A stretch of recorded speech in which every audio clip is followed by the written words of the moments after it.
Bonjour chers abonnés, chers lecteurs, chères lectrices, chers amis, chers tous. Bienvenue sur ma chaîne YouTube. Je suis ravi de vous retrouver aujourd'hui pour la lecture du premier chapitre du roman Luca Benedetti de Mazarone, L'Esprit de Koshka. Voilà.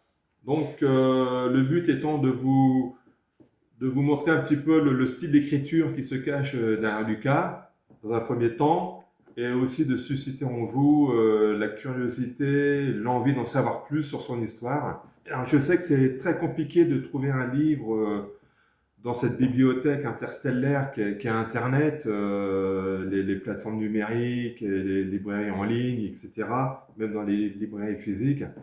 C'est très compliqué de trouver un livre, on n'est jamais sûr s'il va nous plaire ou pas. Donc l'idée m'est venue de vous lire le premier chapitre euh, de manière à vous rendre compte si l'histoire vous inspire, si le style d'écriture vous convient. Voilà. Donc je vais vous lire le premier chapitre. Luca Benedetti de Mazarone, L'Esprit de Koshka. Il y a 3 parties.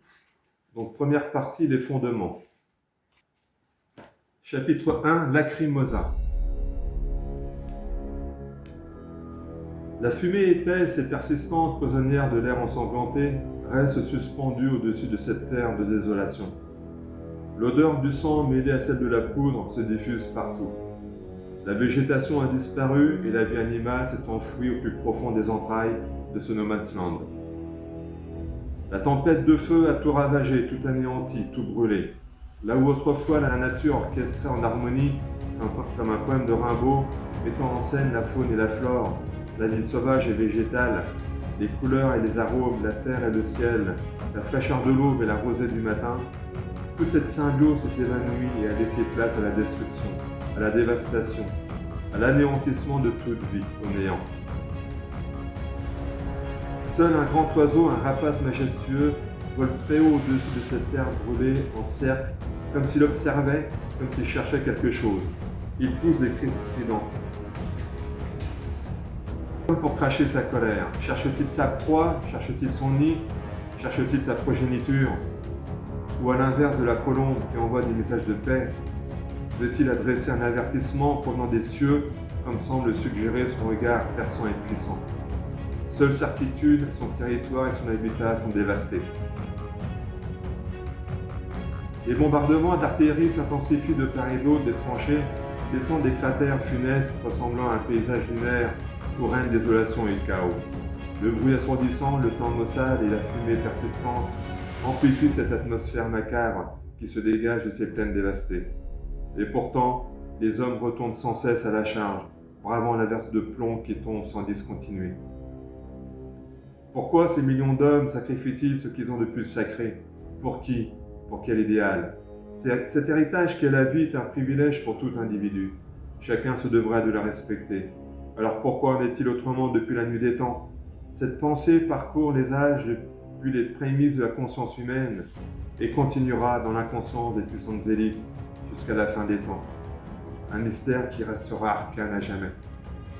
En ce 5 avril 1917, quelque part dans le nord de la France, entre les vallées de l'Aisne au sud et de l'Ailette au nord, les combats qui voient s'affronter l'armée française à celle de l'Empire allemand font rage sur le chemin du plateau des Dames.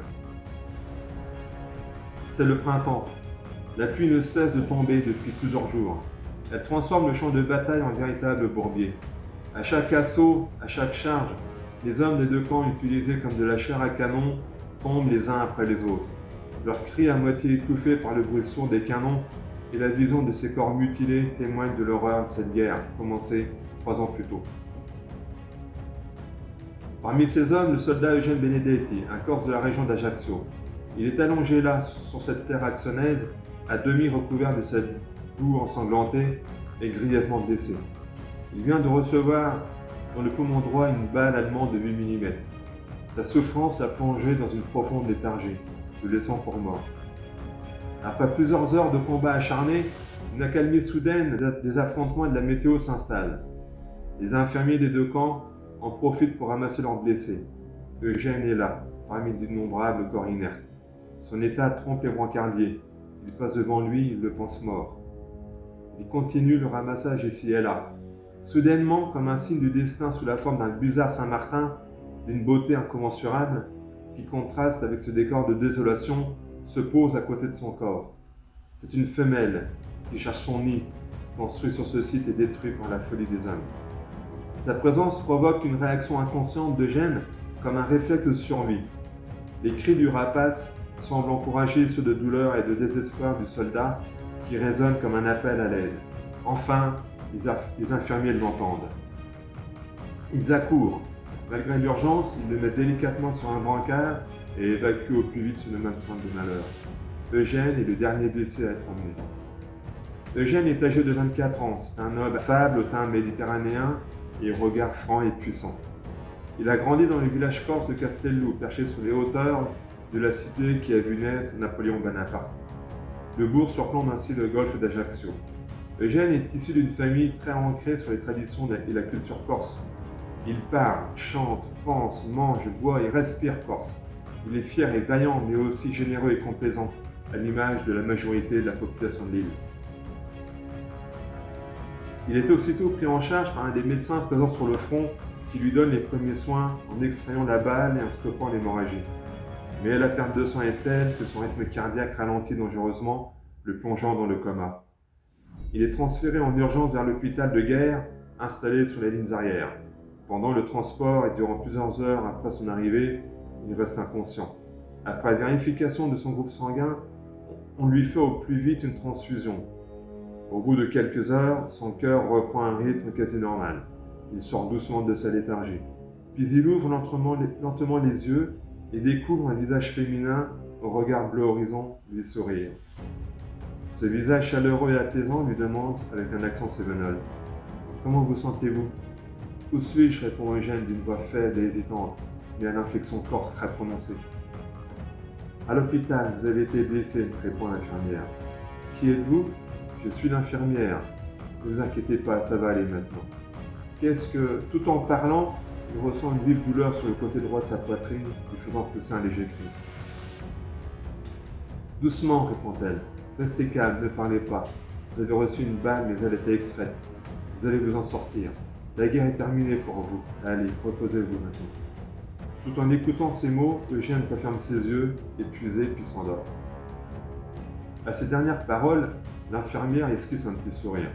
Elle remonte la couverture jusqu'à ses épaules et reste quelques secondes là à le regarder, comme fascinée par ce soldat au visage teinté par le soleil et marqué par les traits de la souffrance. Il renvoie en elle des images de courage et de dévouement et un prêt à aller jusqu'au sacrifice suprême. Au milieu de cette atmosphère pesante, où les gémissements de douleur se font entendre invariablement, elle éprouve un sentiment d'admiration pour tous ces combattants que représente cet homme allongé là devant elle. Garance Ménial vient de la région des Cévennes. Elle a 22 ans. C'est une femme gracieuse à la voix douce. Son visage, très encore juvénile, laisse deviner des expressions de bienveillance et de bonté. Elle est en charge des soins d'Eugène en plus de dizaines d'autres blessés. Elle s'est engagée comme infirmière volontaire sur le front en juillet 1915, juste après l'obtention de son diplôme. Ce métier est une vocation pour elle. Il ne pouvait en être autrement. Être auprès de ces hommes qui sacrifient leur vie pour la patrie est un devoir. Eugène n'est pas sorti d'affaire. Sa blessure est très grave et il faut attendre plusieurs jours avant que les médecins ne se prononcent sur son rétablissement. Finalement, après plusieurs semaines de soins et de réconfort, son état s'améliore peu à peu. Au fil des jours, il reprend des forces et son moral aux côtés de Garance est à l'optimisme. Cet homme au regard pénétrant intrigue, subjugue, fascine la jeune infirmière. Chaque jour qui passe, ils apprennent à se connaître et tout naturellement, une complicité s'installe entre eux. Cette connivence se transforme au fil du temps en un jeu de séduction. Mais Garance résiste au charme d'Eugène. Elle ne veut pas se disperser et doit rester concentrée sur sa mission.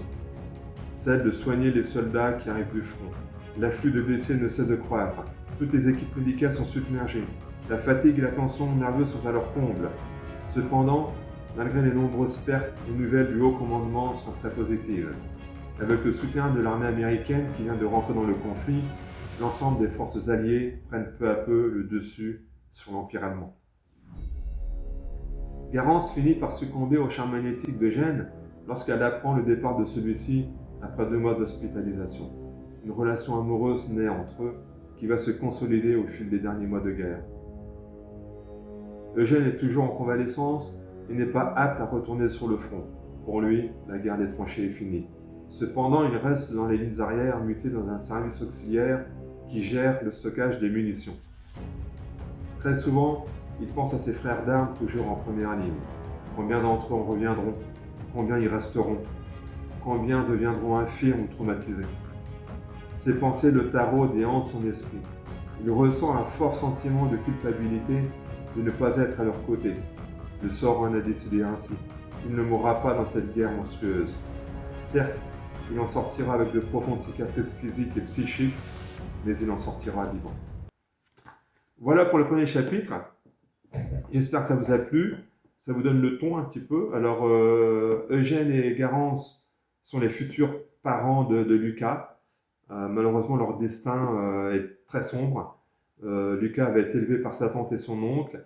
Il va consacrer son existence à rétablir la justice pour ses parents et d'un innocent qui a été injustement condamné à mort. Voilà, donc j'en dis pas plus. J'espère que vous aurez l'opportunité de le lire, ça me ferait plaisir. Donc n'hésitez pas à mettre des commentaires sur les vidéos et puis mettez un like s'il vous plaît. Et abonnez-vous aussi à la chaîne YouTube si vous ne l'avez pas encore fait. Et puis je vous dis à très bientôt. Merci de votre attention. À très bientôt. Ciao, ciao, bye bye.